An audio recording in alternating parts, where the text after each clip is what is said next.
नमस्कार, बहुत स्वागत है आपका यूपी की बात में और मैं हूं आपके साथ हिना खान। नेपाल और उत्तराखंड के पहाड़ों पर लगातार हो रही बारिश से उत्तर प्रदेश में नदियां उफान पर हैं।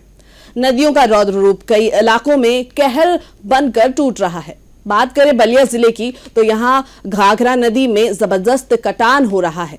किसानों की उपजाऊ भूमि लगातार बाढ़ में समा रही है।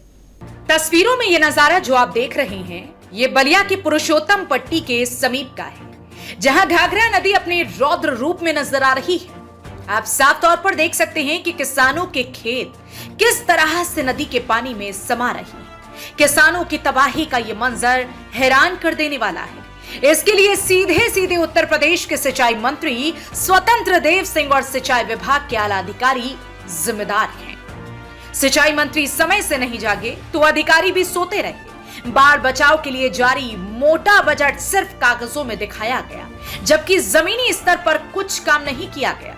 इसलिए लोगों की उपजाऊ जमीन बाढ़ की भेंट चढ़ती जा रही है। जिस तरह से घाघरा नदी का जलस्तर लगातार बढ़ रहा है, उससे किसानों में भय का माहौल बना हुआ है। मतलब साफ है कि बाढ़ परियोजनाओं पर काम ही नहीं किया गया।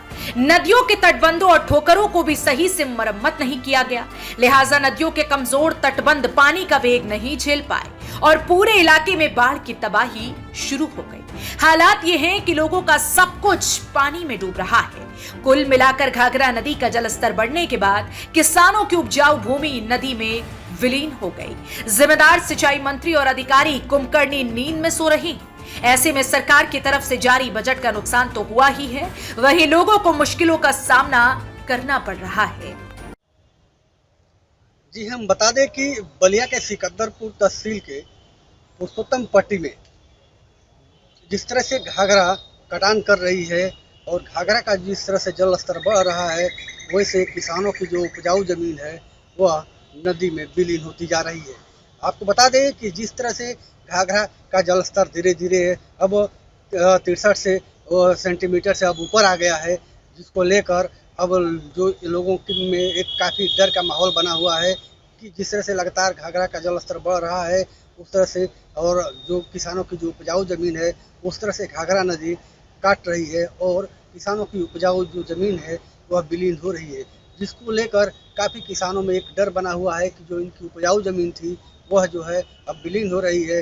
अब खेती कैसे करेंगे, तो यह देखने वाली बात होगी कि सरकार इस पर कितना ठोस कदम उठाती है। अगर सरकार ठोस कदम उठाई होती तो किसानों की जो उपजाऊ जो ज़मीन है आज नदी में विलीन नहीं हुई होती और किसान अपनी खेती करने के लिए आसानी होती।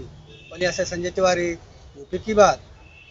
योगी सरकार की तरफ से बाढ़ बचाव के लिए भारी भरकम बजट जारी किया जाता है, लेकिन सिंचाई मंत्री की लापरवाही से बजट का दुरुपयोग किया गया, जिसके चलते लोग आज बाढ़ की तबाही झेल रहे हैं। अब देखना यह होगा कि इस घोर लापरवाही की जिम्मेदारी कौन लेगा। ऐसी ही तमाम खबरें हम आपके लिए लाते रहेंगे। आप देखते रहिए यूपी की बात।